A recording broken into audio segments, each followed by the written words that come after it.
Hello hi नमस्कार. Satav family ब्लॉगमध्ये आपलं सहर्ष स्वागत. Good morning. सकाळ सकाळ उठल्याच आर्विकचा उद्योग चालू झाला होता.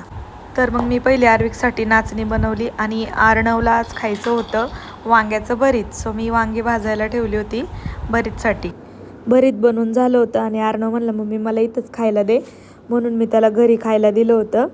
आणि नंतर मी त्याचा टिफिन भरून घेतला सगळा. तर दुपारी आम्हाला जायचं होतं बाहेर. आम्ही रेडी झालो आणि डायरेक्टली निघालो. आम्ही गेलो मारुती सुझुकीला. आम्हाला कार प्लॅन करायचा होता, म्हणजे घ्यायची होती. त्यासाठी आम्ही बघायला गेलो होतो तिथे गेल्यावर आर्विकची मस्ती ती काही चालूच होती. त्यानंतर आम्हाला सगळ्यात पहिलं त्यांनी कॉफी दिली आणि आर्विकसाठी बलून. आर्विक खूप खुश झाला बलून बघून आणि त्यासोबतच खेळायला लागला. नंतर इकडे तिकडे पळायला लागला. त्याच्या मागे मी पळून पळून दमले, पण त्याला काही दम लागत नव्हता. तो सारखा इकडे तिकडे फिरतच होता. त्यानंतर आम्ही गेलो गोडाऊनला. तिकडे खूप साऱ्या गाड्या होत्या. मग पाहिल्या आम्ही तिथं स्विफ्टच बघत होतो.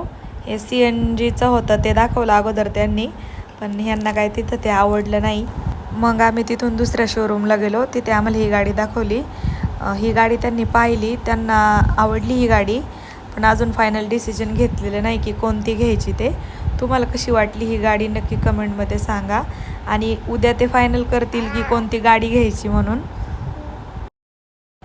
त्यानंतर संध्याकाळी आम्हाला एक एंगेजमेंट होती, तिकडे आम्ही गेलो. आणि आम्हाला वाटलं की आम्हाला खूप उशीर झाला आहे, पण बघायला गेलो तर नवरीची एंट्री चालू होती. म्हटलं ठीक आहे मग आलं वेळेवरच, काही उशीर वगैरे झालेला नाही आहे. नवरीची एंट्रीच चालू होती. आणि आमची प्राजक्ता बघा खूप छान दिसत होती. एंगेजमेंटमध्ये नमू आणि शिल्पा भेटल्या आम्हाला, खूप दिवसांनी भेटल्या त्या. आणि त्यानंतर आम्ही नवरीकडे गेलो, पण खूप गडबड होती तिला. फोटो काढायला काही वेळच मिळाला नाही. जेवणासाठी खूप गर्दी होती. आनई आणि आर्विक थांबले नसते, त्यामुळे आम्ही डायरेक्टली आलो आणि लेहेजाला थांबलो जेवणासाठी. आर्विक तर झोपलाच होता. आणि भावना वहिनींनी ऑर्डर दिली. पनीर चिल्ली आली. पहिली पनीर चिल्ली तर काय मुलांची फेवरेटच असते. तिथं खूप छान सॉन्ग लागलं होतं. मी ते सॉन्गच बोलत होते, पण ते कोणतं होतं ते मला आता आठवत नाही आहे. त्यानंतर जेवण आलं मस्तपैकी. आम्ही जेवण वगैरे केलं आणि असा गेला आजचा दिवस. हा ब्लॉग